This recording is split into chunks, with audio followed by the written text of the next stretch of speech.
अब बात करते हैं वक्फ संशोधन बिल को लेकर आए सुप्रीम कोर्ट के फैसले की। इस फैसले का स्वागत all India Muslim personal law board समेत कई धर्मगुरुओं ने किया है। हालांकि कुछ पहलुओं पर असहमति भी जताई गई है।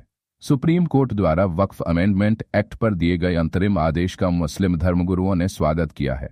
All India Muslim personal law board के एग्जीक्यूटिव कमेटी सदस्य मौलाना खालिद रशीद फरंगी महली ने कहा कि फैसले में कुछ बातें हमारी उम्मीदों के मुताबिक नहीं है, लेकिन बहुत कुछ हमारे पक्ष में है। हमें भरोसा है कि फाइनल जजमेंट में हमारी बात सुनी जाएगी। वहीं आसिम वकार ने कहा कि यह आदेश सुकून देने वाला तो है, लेकिन मुकम्मल तौर पर संतुष्ट करने वाला नहीं। सुप्रीम कोर्ट ने साबित किया है कि भारत सरकार मुसलमानों के अधिकारों का अतिक्रमण कर रही थी। हमें विश्वास है कि फाइनल फैसला हमारे हक में होगा। मौलाना शहाबुद्दीन रजवी ने भी फैसले का समर्थन किया और कहा कि सुप्रीम कोर्ट से इस तरह के आदेश की उम्मीद थी। अब वक्फ की जमीनों पर भू माफियाओं के कब्जे हटेंगे और उससे होने वाली आमदनी गरीब व कमजोर मुसलमानों के उत्थान में खर्च होगी। आज सर्वोच्च न्यायालय के द्वारा वक्फ अमेंडमेंट एक्ट 2025 पर जो भी इंटरिम इंजेक्शन ऑर्डर आया है, ये स्वागत योग्य है, सुकून देने वाला है, लेकिन मुकम्मल तौर से संतुष्ट करने वाला नहीं है। मुसलमान इस पूरे फैसले पर रोक चाहते थे। मुसलमानों का मानना है कि ये कानून जो वक्फ अमेंडमेंट एक्ट आया है, ये मुसलमानों के अधिकारों का, उनके हक का हनन है और उस पर अतिक्रमण है। न्यायालय ने जो भी फैसला दिया है उसमें डीएम साहब के जो पावर थे उनको रोक दिया गया, उस पर स्टे लगा दिया गया है।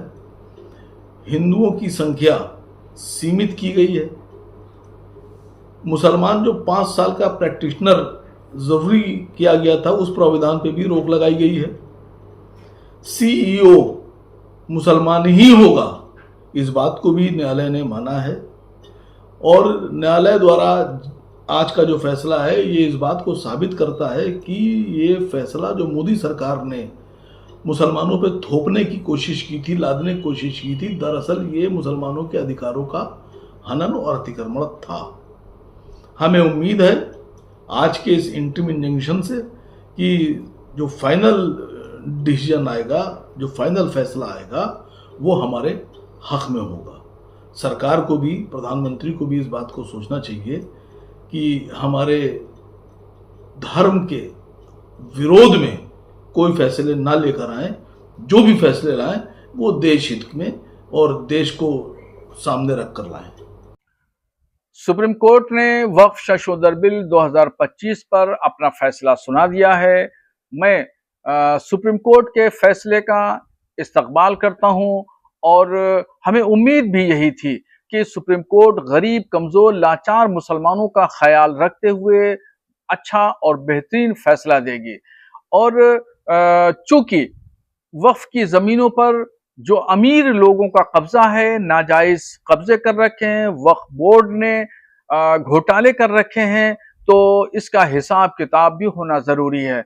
अब इस पर जो जमीनों पर कब्जे कर रखे हैं वो जमीनें मुक्त होंगी और उस पर यतीम खाने, स्कूल, कॉलेज, हॉस्पिटल, मस्जिद और मदरसे बनाए जाएंगे और उससे होने वाली आमदनी गरीब, कमजोर मुसलमानों पर खर्चा होगी और ये मुसलमान अपने पैरों पर खड़े होंगे। तो अब वक्फ संशोधन बिल पर सुप्रीम कोर्ट के फैसला आ जाने के बाद में तमाम राहें आसान हो गई हैं और मैं ये चाहूंगा और भारत सरकार से मेरा मुतालबा भी है कि सरकार जल्द से जल्द कानून को अमली जामा पहनाए ताकि गरीब, कमजोर, लाचार, यतीम, बेवा मुसलमानों की किफालत हो सके, फलाह बहबूद हो सके, जन कल्याण के जो रास्ते खुलें ताकि वो अपने पैरों पे खड़े हो सकें और खुद कफील बन सकें।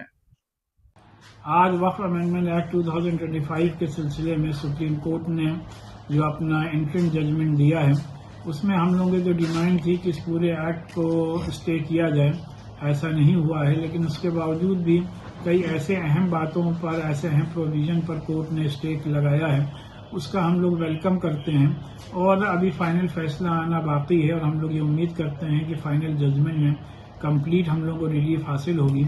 और आज के भी जजमेंट में जिन बातों पर स्टे लगाया गया है उसमें प्रोविजन सेक्शन 3 और 4 पर स्टे हुए और इस बात पर स्टे लगाया गया है कि जो 5 साल का प्रैक्टिसिंग मुसलमान होने की शर्त थी उस पर रोक लगाई गई है। और जो over riding power district collector को दिए थे किसी भी प्रॉपर्टी को वक्फ डिक्लेयर या फैसला करने के लिए, उस पर स्टे हुआ है। और वक्फ बोर्ड का CEO मुसलमान ही होना चाहिए, इस बात को भी वाज़ेह किया गया है। बहरहाल हम लोग फाइनल जजमेंट का इंतज़ार इस उम्मीद के साथ करेंगे कि उसमें कंप्लीट रिलीफ हासिल होगा।